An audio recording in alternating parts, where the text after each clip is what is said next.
ఉన్న బంగారాన్ని విడిపించి ఆ రోజు ఆన్లైన్ రేటుకే మేము కొంటాం. Sharma gold company. నమస్తే రమగారు. నమస్తే జయ. రమగారు, ఈ మధ్య కొన్ని చిన్న చిన్ని కథలు చెప్తున్నారండి. ఏదైనా పెద్ద కథ ఒకటి చెప్తారా? మనం ఇద్దరు అన్నదమ్ములు, ముగ్గురు అన్నదమ్ములు, ఇద్దరు దుర్మార్గులు, ఒకడు మంచివాడు, అవునవును. ఇద్దరు ఒకడు సరైన వాడు కదా, ఒకడు సరైన వాడు, అలాంటి కథలు చెప్పాం కదా. అలాగే మంచి జయిస్తుంది. మంచితనంగా ఉండేవాడికి ఎప్పుడు జయం కలుగుతుంది. అంటే అంతంలో అయినా చివరికైనా వాడికి విజయమే లభిస్తుందని కథ. టైం పట్టినా కూడా అంతే కదా. నిజపు నడక నిదానంగా ఉంటుంది. అబద్ధం భూగృహాన్ని చుట్టొచ్చేస్తే ఒక ఇంచి నడుస్తుంది నిజం, కానీ నిజానికి నడక ఉంటుంది తప్పకుండా. ఒక కొండ చరి మీద ఒక కాపు ఒక ఆయన ఉండేవాడట. ఆయనకి ముగ్గురు పిల్లలు, ఇద్దరు మగపిల్లలు, ఒక ఆడపిల్ల. అయితే ఏమైంది, వీళ్ళు రోజు మగపిల్లలేమో గొడ్లు గాయటానికి వెళ్ళిపోయేవాళ్ళు, మేకలను తోలుకెళ్ళేది కూతురు. వీళ్ళు కొంచెం కొండ సరికి కింద ఉంటే కొండ కొమ్ము మీదకి మేకలను తోలుకుపోయేది పాప. దానికి ఒక 14-15 ఏళ్ళు ఉంటాయి. పిల్ల చక్కగా అందంగా ఉండేది. కొండల మీద ఉండే పిల్లలు ఆరోగ్యంగా ఉంటారు. ఒకనాడు అది మేకలు తోలుకుంటూ పైకి వెళ్ళింది. అయితే వీళ్ళు కింద ఉండి కాస్త అప్పుడప్పుడు పిల్ల ఎక్కడుందని గమనించుకుంటారు. మేకలు కనపడతాయి, లీలగా పిల్ల లంగా జాకెట్టు కనపడుతూ ఉంటాయి. ఒక వెండి మబ్బు ఒకటి ఇట్లా పొగమంచులాగా కొండ మీదకి జారిందని, ఆ జారి ఈ పిల్ల మీదకి వచ్చిందని, తర్వాత పిల్ల కనపడలేదని తెలుసుకున్నారు వాళ్ళు. ఇంకా ఆ చుట్టుపక్కల ఇళ్ళు కొన్ని ఉన్నాయి, వాళ్ళంతా కూడా చూసారు. వెండి మబ్బు ఒకటి రావటము, మబ్బు అప్పుడప్పుడు ఆకాశపు కొండ కొమ్ములకి మబ్బులు మీదకి వస్తాయి కదా, ఆ మబ్బుతో పాటు పిల్ల కూడా మాయమైంది. మేకలు దిగొచ్చేసాయి. సాయంత్రం ఎంత వెతికినా పిల్ల కనపడలా. సంవత్సరం గడిచింది. అయితే ఈ కొడుకులు ఇద్దరిలో పెద్దవాడు, నాన్న అమ్మాయి కనపడక ఏడాది అయింది, ఇంకా నేను పిల్లని వెతకడానికి వెళ్ళడానికి నిశ్చయించుకున్నా, నేను వెళ్తాను అని చెప్పాడు. చెప్పేసరికల్లా పెద్ద నాన్న అన్నాడు, వెళ్ళడం మంచిదే నాయన, నాన్న వెళ్ళమంటావా అని నన్ను అడగకుండా నువ్వే నిర్ణయించుకోవడం బాగుండలేదు. నువ్వు నిర్ణయించుకోకూడదు, నిర్ణయం తీసుకుని నువ్వు డెసిషన్ చెప్తున్నావు, నువ్వేం చేయాలి, అడగాలి తండ్రిని అనేసరికల్లా వీడేమన్నాడు, అడిగేదేమిటి, ఏడాది ఆగాం, నువ్వు ఎంతటి నువ్వు చెప్పలేదు, నా అంతటి నేను డిసైడ్ చేసుకుని నేను వెళ్తాను అంతేనన్నాడు. అయితే తల్లిని, అమ్మ నాకు రొట్టె కాల్చివు, నేను వెళ్తానన్నాడు. దుప్పుల వనం అని ఒక వనం ఉందట అక్కడ. ఆ దుప్పుల వనంలో మాయమంత్రాల వాళ్ళు ఎవరో ఉన్నారని, అక్కడికి వెళ్తే పిల్ల దొరుకుతుందని మాట్లాడుకున్నాడు చుట్టుపక్కల వాళ్ళతో. ఆవిడేమంది, నాయన పని ఎక్కువ చేసి పెద్ద రొట్టె కాల్చమన్నావా, ఆపేక్షగా చిన్న రొట్టె కాల్చమన్నావా అని అడిగింది. ఆవిడికి కుర్రాడు తండ్రితో వినయంగా ప్రవర్తించలేదని తెలిసింది. ఆ కోపంతో అడిగింది. అడిగితే ఆపేక్ష అన్నం పెడుతుందా, పెద్ద రొట్టె కాల్చు అని చెప్పాడు అని నిర్లక్ష్యంగా చెప్పాడు. సరే ఆవిడ ఇంత రొట్టె కాల్చి ఇచ్చింది. సరే ఆ రొట్టె చేత్తో పుచ్చుకుని వాడు నడుచుకుంటూ పోయాడు. దుప్పుల వనం అని ఆ దుప్పుల వనంలోకి వెళ్ళాడు. బాగా నడిచి నడిచి నడిచి నడిచి ఎకంత దూరమో నడిచిన తర్వాత ఒక చట్రా ఏదో ఉంటే అక్కడ కనపడితే అక్కడ కూర్చుని రొట్టె తీసాడు తినడానికి. పెద్ద రొట్టె కాల్చింది మా అమ్మ అనుకున్నాడు. రొట్టె తీస్తే ఎక్కడి నుంచి ఒక బొంతకాకి వచ్చింది. అక్కడే నుంచి కా కా కా కా అంటుంటే ఏమన్నాడు, మా అమ్మ ఒక్క రొట్టె కాల్చి ఇచ్చింది, నీ తిండి నువ్వు పడాలి, నా తిండి నేను మోసు తెచ్చుకున్నా, నీకెందుకు పెడతాను పో అనేసి కాకి ఒక్క ముక్క పెట్టకుండా మొత్తం రొట్టెంతా ఆరగించేసాడు. అక్కడి నుంచి ఆ దుప్పుల వనంలో నుంచి ఇలా నడుచుకుంటూ వెళ్తే దూరంగా వాడికి ఒక ఇల్లు కనపడేది. సరే ఈ రాత్రికి ఇక్కడ పడుకుందాము, ఇక్కడ ఉన్న వాళ్ళు ఎవరో చూద్దామని అందులోకి వెళ్ళాడు. వెళ్తే ఒక ముస్సిలి ఆయన ఉన్నాడు. ఎవర్రా అబ్బాయి ఏమిటంటే, మా చెల్లెల్ని వెతుక్కుంటూ వచ్చానన్నాడు. అంటే సరే ఏదో పడుకో అన్నాడు. రాత్రికి ఆ ఇంట్లో వీడు పడుకున్నాడు. తెల్లవారిన తర్వాత ఆయన ఏమన్నాడు, అబ్బాయి నాకు 3 మచ్చలావులు ఉన్నాయి, 3 మచ్చలావులని కాయాలి, కాసేందుకు కమత ఉంటావా నా దగ్గర అని అడిగాడు. అడిగేసరికల్లా కుర్రాడు అన్నాడు, అసలు నేను బయలుదేరిందేమో మా చెల్లెల్ని వెతకడానికి, సరే గిట్టుబాటు అయితే కమతం కూడా చేస్తా, ఆవుల్ని కాస్తానన్నాడు. అంటే సరే ఈయన ఏమన్నాడు, ఆవును కాచడానికి రూల్స్ ఉన్నాయి, అవి ఎటు వెళ్తే అటు వెళ్ళనివ్వాలి, ఏం వేస్తే అవి మేనివ్వాలి, వాటిని తోలకూడదు, కసరకూడదు, కేకలేయకూడదు. చాలా బాగుంది. అవి తిరిగి ఎప్పుడు వస్తాయనుకుంటే అప్పుడే వెనక్కి వస్తాయి, అప్పుడే నువ్వు వెనక్కి రావాలి ఇలాగా అన్నాడు. అనేసరికి సరే ఒప్పుకున్నాడు. ఆ 3 మచ్చల ఆవుల్ని తోలుకుని అడవి మీదకి బయలుదేరాడు. అలా తోలుకుంటూ వెళ్తుంటే ఒక పెద్ద మైదానం. ఈ మైదానంలోకి వెళ్ళేసరికల్లా ఆవుల దారిన ఆవులు పోతున్నాయి, వీడికి ఆవుల్ని వదలకూడదని ఇన్స్ట్రక్షన్ ఉంది. నువ్వు అవి ఎక్కడికి వెళ్తే నువ్వు అక్కడికి వెళ్ళాల్సిందే. అవి ఎక్కడ నీళ్ళు తాగితే నువ్వు అక్కడ నీళ్లు తాగాలి. మైదానంలోకి వెళ్ళేసరికి ఒక వెండి కోడి, బంగారు కోడి, 2 కోళ్ళు కనపడ్డాయి వీడికి. వెండి రంగులో ఒక కోడి, బంగారు రంగులో ఒక కోడి కనిపించింది. అవి ఎగురుతుంటే వీడికి పిచ్చి సరదా వచ్చేసి ఆవులను వదిలేసేసి ఈ కోళ్ల వెనకాల పడ్డాడు. ఎంత దూరమో పరిగెత్తాడు, కోళ్ళు అందలేదు కోళ్ళు, వదిలేశాడు. మళ్ళీ ఆవుల దగ్గరికి వెళ్ళాడు. అవి ఆ మైదానం దాటి ఇంకో ఎక్కడికో వెళ్తున్నాయి. వాటి వెనకాల పడిపోయాడు. అక్కడి నుంచి ఓ వెండి కర్ర, ఓ బంగారు కర్ర గాల్లో తేలుతూ కనపడ్డాయి వాడికి. మెరిసిపోతుంటే వస్తువుల మీద ఆసక్తి ఉంటుందిగా. ఈ ఆవుల వెనకాల లేడిక్కవాడు. ఆవులను వదిలేసి ఈ కర్రలు ఎగిరిపోతున్న కర్రల వెనకాల పడ్డాడు. వీడు పట్టుకోగానే అవి మాయమైపోయింది. అయ్యో. మళ్ళీ ఆవులు ఎక్కడున్నాయో చూసాడు. ఆ వాటి ఎటో పోతున్నాయి. వాటి వెనకాల పడి పరిగెత్తాడు. ఇంకా డౌన్లోకి వెళ్తే అక్కడ ఎన్ని పళ్ళ తోటలు ఉన్నాయో, ఎన్ని పళ్ళో, చెట్ల నిండా పళ్ళే. వీడు ఆవులను వదిలిపెట్టేశాడు. వీడు లెక్క ఏమిటి, ఆవుల తోటి ఉండాలి. వీడికి పట్టించుకోలే, ఎక్కడికక్కడ వదిలేస్తున్నాడు. పరిగెత్తుకుంటూ వెళ్ళి మరి చెట్లు ఎక్కేశాడు. పొట్ట పట్టినన్ని పళ్ళు ఆత్రంగా తిన్నాడు. ఎన్ని పళ్ళు తిన్నాడో. బట్టల నిండా పళ్ళ మరకలు, మూతి నిండా పళ్ళ మరకలు. చీకటి పడింది. ఆవులు మళ్ళీ రావడం మొదలుపెట్టినాయి. వాటి వెనకాల పడి వచ్చాడు. ఇంటికి వెళ్ళిపోయారు. ఆ ముసలాడున్న ఆ పాకాల దగ్గరికి వెళ్ళిపోయినాయి ఆవులు. పాకలు ఉండేసరికల్లా ఆయన ఏమన్నాడు, తోలుకొచ్చావా అన్నాడు. తోలుకొచ్చానండి. ఆవులతోటే ఉన్నావా అన్నాడు. ఆవులతోటే ఉన్నాను అన్నాడు. సరే, పాలు తీసి నువ్వు ఎంత బాగా వీటి కాపలా కాసావో నేను తెలుసుకుంటానన్నాడు. పాలు తీసాడు. ఆవుల పాలు తీస్తే పల్చగా నీళ్ళల్లే, తెల్ల నీళ్ళల్లే ఉన్నాయి 3 ఆవుల పాలు. అక్కడి నుంచి ఆయన అన్నాడు, దుర్మార్గుడా, ఆవులకి సహాయం కావాలి, నువ్వు వాటితో లేవు. ఏ వస్తువు కనపడితే ఆ వస్తువు వెనకాల పరిగెత్తావు. నీకు మంచితనం లేదు, బుద్ధి లేదు, వినయం లేదు. కమతం చేయాలంటే యజమాని చెప్పినట్టు వినాలి. ఆవులకి వాటితోటి మనిషి ఉంటేనే శక్తి అని చెప్పి ఆ చేతిలో ఉన్న ఓ చిన్న గడ్డి కట్టతోటి వాడిని దెబ్బ కొట్టాడు. కొట్టేసరికల్లా వాడు రాయిగా మారిపోయి అక్కడ ఉండిపోయాడు. సంవత్సరం గడిచింది. ఏడాది తర్వాత చిన్న కొడుకు నాన్నని అడిగాడు, నాన్న, చెల్లాయి తప్పిపోయి 2 ఏళ్ళు, అన్నయ్య తప్పిపోయి ఏడాది అయింది. నన్ను ఏమైనా వెళ్ళమంటావా ఒకసారి వెతకడానికి అనేసరికల్లా నాన్న అన్నాడు, నాయన అడిగావు కదా, వెళ్ళిరా ఒకసారి తీసుకున్నావు.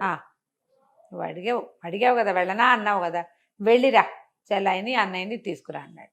అక్కడి నుంచి వాళ్ళ అమ్మ అడిగింది, బాగా పనిచేసి పెద్ద రొట్టె కాల్చిన నాన్న, ఆపేక్షతో చిన్న రొట్టె కాల్చిన అని అడిగితే పిల్లాడు అన్నాడు, అమ్మ ఆపేక్షతో పెట్టేది చిన్న తుంపైనా చాలమ్మా, నీకు చేత వచ్చినంత ఆపేక్షగా చెయ్యి అని చెప్పి చిన్న రొట్టె కాల్చి చేతిలో పెట్టింది. రెండో వాడు నడుచుకుంటూ బయలుదేరితే దుప్పుల వనంలోకి వెళ్ళిపోయాడు. వెళ్ళేసరికి అలా చట్రాయి దగ్గర కూర్చొని తినడానికి తీసాడు రొట్టె. బొంతకాకి అరుచుకుంటూ వచ్చి అక్కడి నుంచునేసరికల్లా ఏం చేశాడు, అయ్యో ఆకలిస్తుందా, అన్నిసార్లు కాక అంటున్నావు, దా ఇదిగోనని రొట్టెలో కోసం ముక్క తుంచి పెట్టాడు. తిని మళ్ళీ కాకి మళ్ళీ అరిచింది. సగం తందిని సగం దానికి పెట్టేశాడు. అరిచిన బొంతకాకి ఎగురుకుంటూ పోయింది. వీడు నడుచుకుంటూ ఆ ముసలాయన ఇంట్లో ఏ ఇంటికి తన అన్నయ్య ప్రవేశించాడో అక్కడికి పోయాడు. ముస్సిలైన బాగా పెద్దవాడు.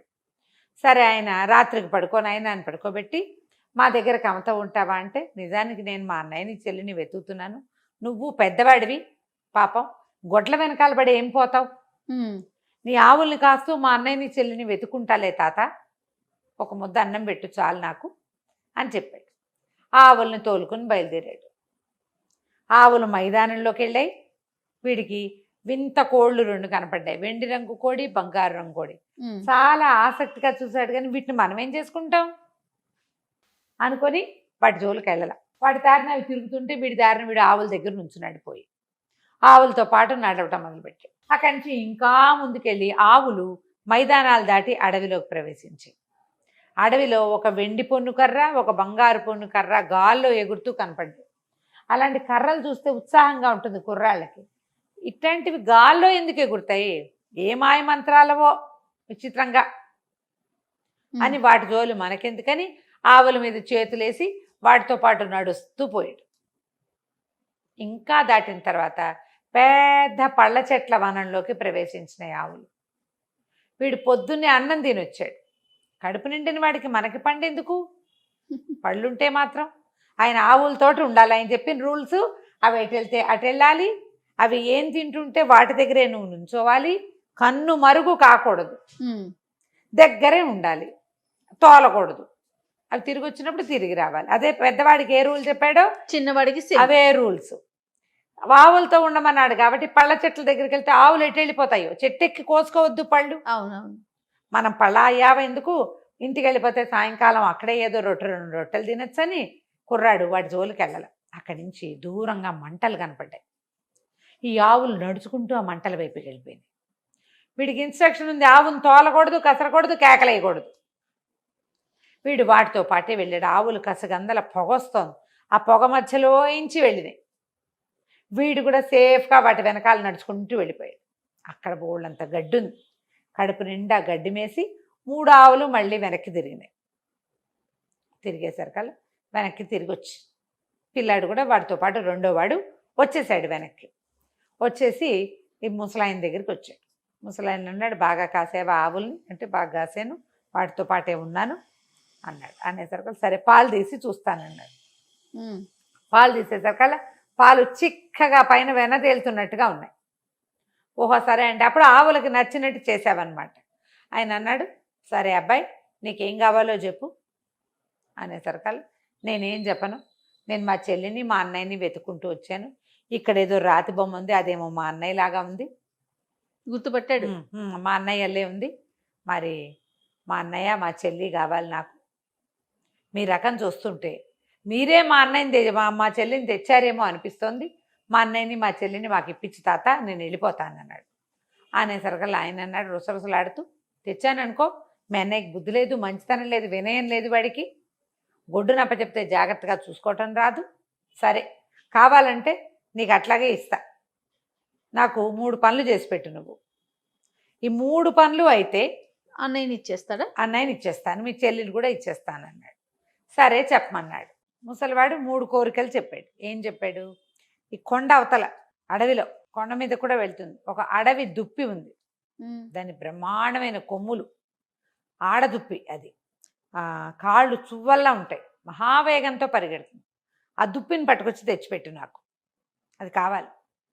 తర్వాత అవతల వైపు ఉన్న సరస్సులో ఒక ఆకుపచ్చ రంగు మెడ ఉన్న బాతు ఉంటుంది, అడవి బాతు.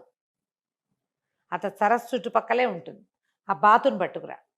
తర్వాత కొండల మధ్యలో కోనేరు ఒకటి ఉంది, ఆ కోనేట్లో ఎర్ర రంగు మొప్పలు, ఆకుపచ్చ రంగు తోక, పసుపచ్చ మెడ కింద పసుపు తార ఉన్న ఒక అద్భుతమైన చేప ఉంది. ఆ చేపను తెచ్చిపెట్టి, జల చేప. ఈ 3 పట్టుకురా. మీ తమ్ముడు మీ చెల్లిని మీ అన్నయ్యని ఇచ్చేస్తానన్నాడు. వీడు ఎటా తెస్తాడు? సరే కుర్రాడు బయలుదేరుతానన్నాడు. అక్కడి నుంచి అడవిలోకి బయలుదేరాడు. బయలుదేరితే దూరంగా వాడికి ఆ దుప్పి కనపడింది. ఆడదుప్పి ఎత్తుగా ఉంది, దాని కాళ్ళు నిజంగా చాలా బలంగా ఉన్నాయి. ఇక పరిగెత్తింది, వీడు దాని వెనకాల పడ్డాడు. పడి పడి పడి ఏమనుకున్నాడు, ఒక జాగిలం గనక ఉంటే దీన్ని పట్టేస్తాను నేను అనుకున్నాడు. సడన్గా ఎక్కడి నుంచి వచ్చిందో పెద్ద కుక్క వచ్చింది. అక్కడి నుంచి కుక్క వీడు కలిసి దాన్ని కాసేసి ఆ దుప్పిని కట్టేశారు. ఆ దుప్పిని భుజాన్ని వేసుకున్నాడు, అడవిలో గుర్తుగా ఓ చోట పెట్టాడు. అక్కడి నుంచి ఇప్పుడు సరస్సు దగ్గరికి బయలుదేరాడు. బయలుదేరేసరికి అలా సరస్సు దగ్గరికి వెళ్ళేసరికి వాడు రోజులు పడతాయి ఈ పనులన్నిటికీ.